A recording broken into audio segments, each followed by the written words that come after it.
বাড়িতে কি বারবার গরম করে খাবার খাওয়ার চল রয়েছে? মানে খাবার গরম করে খান, এটা কি আপনার অভ্যেস? তাহলে মারাত্মক ভুল করছেন। ফ্রিজ থেকে বের করার পর গরম করে এই 7টা খাবার ভুলেও খাবেন না। এগুলো আপনার শরীরে বিষের মতো কাজ করে, আপনি আন্দাজও করতে পারেন না। লাইফ রিস্ক হতে পারে। একটু কষ্ট করে ভিডিওটা দেখতে পারেন।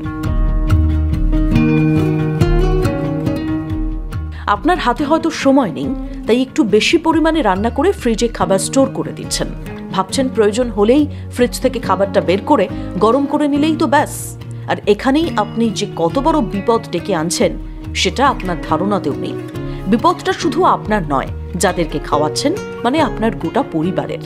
তাই প্রথমেই বলবো, না, প্যানিক না করে একটু সাবধান হন। আর এই সময় বা গ্যাস বাঁচাতে ভুলেও দুবেলায় ভাত একসঙ্গে রান্না করে রাখবেন না। আপনি জানেন, গ্যাস থেকে নামানোর পর ভাত যদি ঘরের তাপমাত্রাতেই রেখে দেওয়া হয়, তাহলে সেই ভাত ঠান্ডা হয়ে গেলে নানান ব্যাকটেরিয়া ওই ভাতে জন্মাতে শুরু করে। ফ্রিজে রাখলেও একই জিনিস হতে পারে। আর সেই ঠান্ডা হওয়া ভাত যদি আবার গরম করা হয়, তবে ব্যাকটেরিয়াগুলো ক্ষতিকারক প্রভাব বেড়ে যাওয়ার আশঙ্কা থেকেই যায়। এইভাবে ভাত গরম করে খেলে বমি, ডায়রিয়া হতে পারে আপনার। তবে যা যা আমি এখন বলবো তা একদিনে হবে না, একটু একটু করে আপনার শরীরে বিষ ঢুকবে। একদম সিম্পল জিনিস যেগুলো ঘরে প্রায়শই আমরা গরম করে খাই, যেমন আলুর তরকারি। আমরা গরম করে খাই, ফ্রিজে রেখে দিই, তারপর খাই।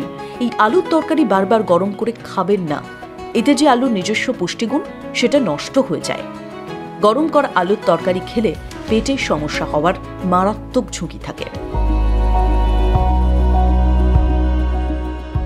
রান্না করা ডিম বারবার গরম করে খাচ্ছেন, বিষাক্ত হয়ে উঠতে পারে আপনার শরীর।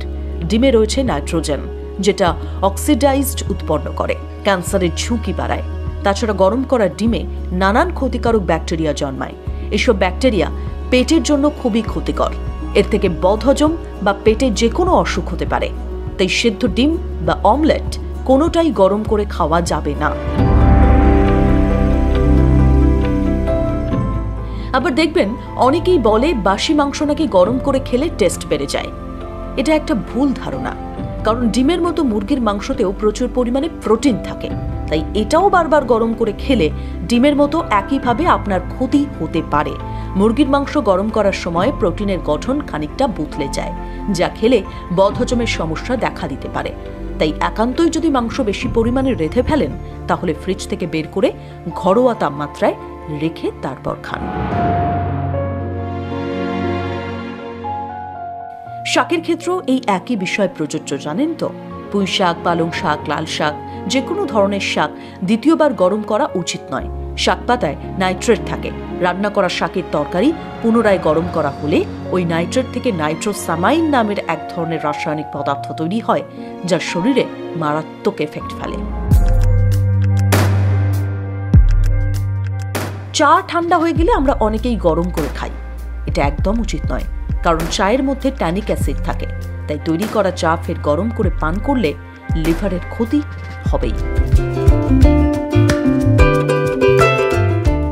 তাই বলবো, প্রয়োজনে কম পরিমাণে রাঁধুন, একটু কষ্ট করে রাঁধুন, দুবার রান্না করুন, কিংবা খাবার ফ্রিজে রাখলেও সেটা বের করার পর দ্বিতীয়বার গরম না করে ঘরোয়া তাপমাত্রায় আসার পর সেই খাবারটা খান।